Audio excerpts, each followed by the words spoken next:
पत्रकार ते दरवाजा बंद करा. तुम्ही तिकडे कुठे शिरता साहेब? तुम्ही बाहेर व्हा ना, इकडे बसा. इकडे काय नाही, मी येले बाहेर पडेल नाही. तिकडे बघणार आहे ते दरवाजा. मॅडम जी कार्यकर्ते तुम्ही एक मिनिट, पत्रकार कॅमेरामॅन आपसात बोलू नका.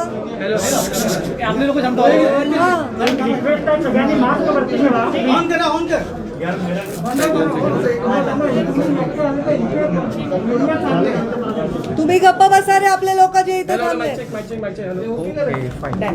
दोन रूम आहेत.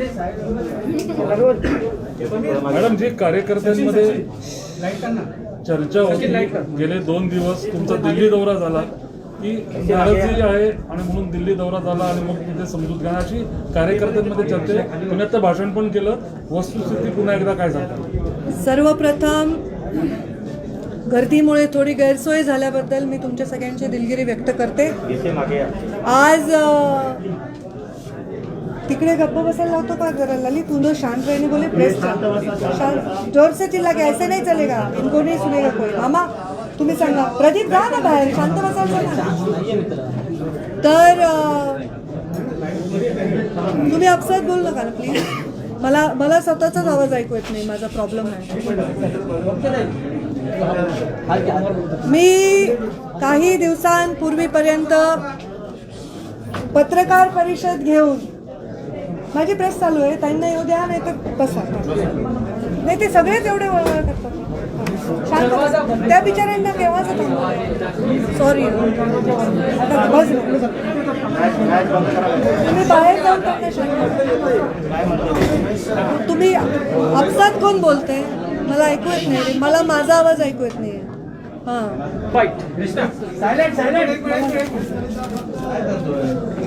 मी काही दिवसांपूर्वी पत्रकार परिषद घेऊन हे स्पष्ट केलं होतं की हो, प्रीतमताईंचं नाव मीडियामधून चाललं होतं आणि त्यांच्याबद्दल आम्ही कुठेही मंत्रिपदाची मागणी केलेली नव्हती आणि त्यांना नाही मिळालं तर आमच्या नाराज होण्याचा विषय येत नाही, कारण आमची मागणीच नव्हती. दुसरी गोष्ट, मी दिल्लीला गेले, ती सचिवांची बैठक होती. इथे मी पत्रकार परिषद घेऊन स्पष्ट भूमिका मांडल्यानंतरही कार्यकर्त्यांमध्ये प्रचंड रोष होता. त्यांनी राजीनामे द्यायला सुरुवात केली होती. मी दिल्लीला गेले, ती सचिवांची बैठक होती. त्या सचिवांच्या बैठकीमध्ये संघटनेचा विषय होता. गेल्या 6 वर्षामध्ये कधीही दिल्लीच्या कोणत्याही नेत्याने मला कुठल्याही विषयावर अशा पद्धतीने चर्चा करून समज दिली वगैरे अशी जी काहीतरी कोणीतरी चुकीची बातमी दिली आहे ते कधीही घडलेलं नाही. आमची प्रधानमंत्री नरेंद्र मोदींवर अत्यंत सुंदर बैठक पार पडली, अत्यंत इंटरॅक्टिव्ह बैठक पाडली आणि ती 100% संघटनेला समर्पित बैठक होती. त्याबद्दल कुठेही भाष्यता न करण्याचा आमचा नियम असल्यामुळे मी त्याच्यावर फारशी चर्चा करणार नाही. मी मागणीच केली नसल्यामुळे मी जाऊन तिकडे लोकांना काही बोलेन, नेत्यांना, हे अपेक्षितच नव्हतं. परंतु राजीनामा सत्र जे चालू होतं त्याच्यावर नक्कीच मी राष्ट्रीय अध्यक्षांना कानावर घातलं की असं पद्धत आहे, असं चालू आहे, लोक जरा नाराज आहेत. त्यांनी सांगितलं की हे तुम्ही सांभाळून घ्याल, असा विश्वास आहे, तुम्ही ते सांभाळून घ्याल आणि मी ते सांभाळून घेते. माझी भूमिका स्पष्ट झाल्यानंतर देखील कार्यकर्त्यांनी थोडासा नाराजी व्यक्त केली आणि त्यांचं जी नाराजी आहे त्यालाही सन्मान देऊन त्यांना सगळ्यांना मी समजवलं आहे, त्यांना आव्हान केलं आहे. संख्या खूप जास्त असल्यामुळे मला माईकवर त्यांच्याशी संवाद साधावा लागला आणि त्यांना बोलावं लागलं आणि त्यांना मी जे बोलले ते तुमच्या सर्वांसमोर आहे. त्यामुळे मला वाटत नाही की आता या विषयाला कुठल्याही प्रकारचा वेगळा रंग देण्याची आवश्यकता आहे. राजीनामे झालेले त्यांचं पुढे आता काय, म्हणजे जे तुमच्या कार्यकर्त्यांनी राजीनामे दिलेले आता पुढे काय होणार? ते राजीनामे मला वाटतं भाजपाच्या नेत्यांनी पण बोललेत. आशिषजी शेलार बोललेत, प्रवीणजी दरेकर बोललेत, राम शिंदे बोललेत. मला वाटतं स्वतः देवेंद्र फडणवीसही बोललेत की आम्ही नाराज नाही, आता अजून कोणी बोलायची आवश्यकता नाही. मी असंही सांगितलं आहे की माझ्या कार्यकर्त्यांनी राजीनामे दिलेले मला मंजूर नाहीत, ते मागे घ्यावे. याचं कारण असं आहे की ते बिचारे त्यांच्या तालुक्याच्या स्तरावर आपल्या राजकारणात स्वतःच्या पायावर उभे असताना त्यांचे राजीनामे देऊन दबाव तंत्र वगैरे असं काही करण्याची मला आवश्यकता नाही, कारण माझा संवाद माझे जे नेते जे आहेत दिल्लीचे त्यांच्याशी व्यवस्थित आहे असं माझं मत आहे. तुम्ही धर्मयुद्ध म्हणालात आज भाषणामध्ये, नक्की थोडं इलॅबोरेट कराल का धर्मयुद्ध म्हणजे? हे पहा, लोकांच्या मनामध्ये जी भावना आहे ती भावना अशी तीव्र होत चालली आहे की ती मला डावलण्याची आहे, आणि मी डावलूनही काही करत नाही ही भावना आहे. कारण लोक रस्त्यावरचे कार्यकर्ते आक्रमक आहेत. मुळातच हा कार्यकर्ता, मुंडे साहेबांचा कार्यकर्ता हा आक्रमक आहे. मुंडे साहेबांनी राजकारणामध्ये जे काम केलं आहे त्याची एक पद्धत त्यांना अवगत आहे. आम्ही खूप संघर्ष केला, मला अनेक संघर्षांना जावं लागलं सामोरं, पण ह्या संघर्षावरही कार्यकर्ता माझं नातं हे नेहमी अटूट राहिलं. धर्मयुद्ध हे आहे की माझा जो प्रेम करणारा वर्ग आहे, माझा जो कार्यकर्त्याचा संचय आहे, त्याच्यामध्ये कुठेतरी अडचण निर्माण होते अशी भावना झाली लोकांची. कारण माझा फॉर्म भरायला लावून माझा काढला आणि रमेश अप्पांना कराडांना तिकीट दिलं. मला राज्यसभेत चर्चा असताना भागवत कराडांना दिलं, तर तिथे मी स्वतःहून गेले, त्यांच्या नॉमिनेशनला गेले. पण मंत्रिपदाचा विषय थोडा मला माहिती होण्यास प्रचंड म्हणजे उशीर झाल्यामुळे लोकांच्या मनामध्ये ही भावना झाली की ताईंना डावलण्यासाठी देतात. तर माझं म्हणणं आहे की हे धर्मयुद्ध हे की ही जी वज्रमूठ मुंडे साहेबांनी केली होती, जी कायम ठेवण्याचा प्रयत्न मी 6 वर्ष यशस्वी करू शकले, ती वज्रमूठ अशीच ठेवली पाहिजे. कोणाला काही पद दिलं, कोणाला काही सन्मान दिला म्हणून आमचं नातं खराब होऊ नये ना, माझं त्यांच्याशी नातं खराब होऊ नये, कराड आणि बाकी ज्यांची संधी मिळाली त्यांच्याशी, आणि समाजातील लोकांचंही मन खराब होणे. हे धर्मयुद्ध आहेच आहे, आम्हाला लढावंच लागणार आहे. संघटित समाजाला हे नेहमी प्रश्न असतात. मी वारंवार म्हणाल की आम्हाला हे धर्मयुद्ध टाळायचं आहे. हो, म्हणूनच मी राजीनामे वापस द्यायला तर मग हे धर्मयुद्ध भाजपतल्या अंतर्गत धर्मयुद्धाबद्दल बोलताय तुम्ही? की एका असा अर्थ होतो. व्यक्तीविषयी असा अर्थ होतो. एका व्यक्तीशी तुमचं धर्मयुद्ध चालू आहे, म्हणून तुम्हाला संपवायचं आहे. नाही, मी असं काही म्हणणार नाही. जिथे काढला तिथेच म्हणेन. मी जे बोलले तेच बोलले. धर्मयुद्ध हे आहे की जेव्हा एखादा व्यक्ती राज्यभर प्रवास करून प्रचंड मेहनत करून एक संघटन करतो, ते त्याच्या नावावर त्याच्यावर प्रेम करणारा माणूस त्याच्या संघटनेशी जोडला जातो. त्याचा आणि संघटनेमध्ये विसंवाद असणं, आपल्या नेत्याला संघटनेमध्ये स्थान नाही अशा प्रकारची भावना विनाकारण मनामध्ये कार्यकर्त्यांच्या निर्माण होणारे निर्णय होणं, त्याच्यामुळे एक प्रसंग मनामध्ये होतो. धर्मयुद्ध म्हणजे काय, तर आपल्या विचारांशी असलेला, आपल्या समर्पित संस्कारांशी असलेला हा संघर्ष आहे. आणि धर्मयुद्ध हेच आहे की ही जी माझी मोठ आहे ती मोठ डिस्टर्ब न होता कामा नये. भले कोणालाही पद मिळवून लोकांना वाटतं मला मिळालं पाहिजे, मला नाही मिळालं तरी माझी हरकत नाही, पण ही वज्रमूठ कायम राहायला पाहिजे, एकजूट कायम राहायला पाहिजे. अविचाराने कुठलाही निर्णय, ताई म्हणतो की योग्य वेळी निर्णय घेऊ असं तुम्ही म्हणाला. योग्य वेळी निर्णय घ्यायचा, अविचाराने कुठलाही निर्णय घ्यायचा नाही. योग्य वेळ कुठली? ते जेव्हा मला येऊ नये अशी माझी अपेक्षा आहे. अनेकदा बोललं जातं, त्यांनी ते लक्षात ठेवावं, त्याचा उल्लेख तुम्ही केला की पंकजा मुंडे यांना पक्षाने खूप दिलं याचा उल्लेख तुम्ही केला. अनेकांना दिलं गेलं आणि त्याचाही उल्लेख केला, तर तुमच्या बाबतीत हे सतत बोलून दाखवलं जातं. हे पहा, अत्यंत चांगला प्रश्न विचारला प्राजक्ता. मी माझ्याविषयी गेल्या 2-3 दिवसात जे जे स्टेटमेंट आले ते सगळे मी लिहून ठेवले. त्याच्यामध्ये भारतीय जनता पार्टीचा कोणताही नेता नकारात्मक नाही बोलला, खूप चांगलं आणि सकारात्मक आणि आशावादी बोलले. प्रत्येक नेता म्हणाले की नाही ताई सांभाळून घेतील, कार्यकर्त्यांचा संताप हा विद्रोह. काही नेत्यांनी असं स्टेटमेंट केलं की पंकजा मुंडे हे लक्षात ठेवतील, आणि हे स्टेटमेंट त्या नेत्यांकडनं किंवा काही लोकांकडनं वारंवार आलं. तर माझं हेच म्हणणं आहे की मला पक्षाने दिलं हे मी लक्षातच ठेवते, पण पक्षाने मला माझ्यावर अनेकांना दिलं आहे.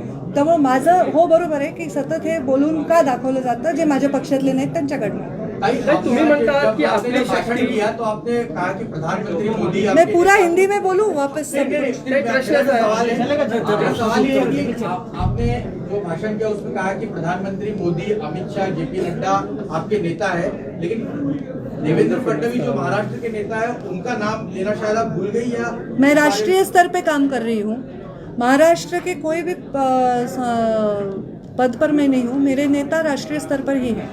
तुम्ही जे वारंवार म्हणालात की आपली शक्ती कमी करण्याचा हा डाव आहे जो आपण पूर्ण होऊ देणार नाही, आणि पुढचा मार्ग मला खडतर दिसतोय. हो, खडतर दिसतोय मला मार्ग, Within कारण party? आज आघाडीचं सरकार आहे महाराष्ट्रामध्ये. 3 पक्ष एका बाजूला आहेत. नगरपालिकेच्या निवडणुका आहेत, महानगरपालिकेच्या निवडणुका आहेत, जिल्हा परिषदेच्या निवडणुका आहेत. त्यामध्ये जर माझा कार्यकर्ता अगतिक असेल, माझा म्हणजे माझ्यामुळे माझ्या पक्षाशी जोडलेला आणि पक्षामुळे माझ्याशी जोडलेला, या दोन्हीही कार्यकर्ते जर अगतिक असतील तर ते खडतरच मार्गाकडे जाणारी दिशा आहे आणि ते होऊ नये. त्यांनी शांत राहावं, त्यांनी संयमाने राहावं, त्यांनी स्वतःच्या मजबूतीने राहावं, ही माझी अपेक्षा आहे. डोळे चोळून बघा, एकदा तुम्ही उल्लेख केलेला आहे. कोणतं दृश्य जे वारंवार तुमच्या समोर येते आणि ते डोळे चोळून कोणतं बघा? दृश्य नाही, एखादं दृश्य जेव्हा आपल्याला अस्पष्ट दिसत असतं तेव्हा आपल्याला आपण एकदा डोळे चोळून बघतो की ते खरंच अस्पष्ट आहे का स्पष्ट आहे. तर मी आत्ता डोळे चोळून बघितले की हे जे झालंय हे म्हणजे असं कुठल्याही चुकीच्या भावनांनी नाही झालंय. तर एकदा डोळे चोळून बघा. कार्यकर्त्यांची जी भावना झाली की ताई असं अशा पद्धतीने राजकारण होत आहे किंवा पक्षामध्ये राज्यस्तरावर अशा प्रकारे डावललं जाते, तर एकदा ते आपण त्याच्यावर तपासलं पाहिजे. कुठल्याही भूमिकेच्या अंतिम आपण स्तरावर जाण्याच्या आधी तपासून घेतो. तुमच्या नेत्यांच्या यादीमध्ये पंतप्रधान नरेंद्र मोदी येतात, अमित शहा येतात, देवेंद्र फडणवीस काय येते किंवा महाराष्ट्राचे नेते काय? नाही, मराठीत उत्तर. काय काय तुमच्या नेत्यांच्या यादीमध्ये माझ्या नेत्यांच्या पंतप्रधान मोदी, अमित शहा येतात, महाराष्ट्रातील नेत्यांचं तुमचे नाव नेते का नाही? त्याच्यामुळे वेगळा अर्थ निघू शकतो. माझे नेते, मी राष्ट्रीय स्तरावर काम करत आहे. माझे नेते नरेंद्र मोदी, JP नड्डा आणि अमित शहा आहेत, हे मी म्हटले. आणि ह्याच्यामध्ये मी राष्ट्रीय स्तरावरचे आहे, ते माझे नेते आहेत. मी राष्ट्रीय स्तरावर काम करते, मी त्यांच्या नेतृत्वाखाली काम करते आणि हे मी परत सांगते. त्यामुळे इथे विषयच येत नाही कुठलाही नाव का नाही घेतलं याचा. आप पूरा हिंदी में बोलू.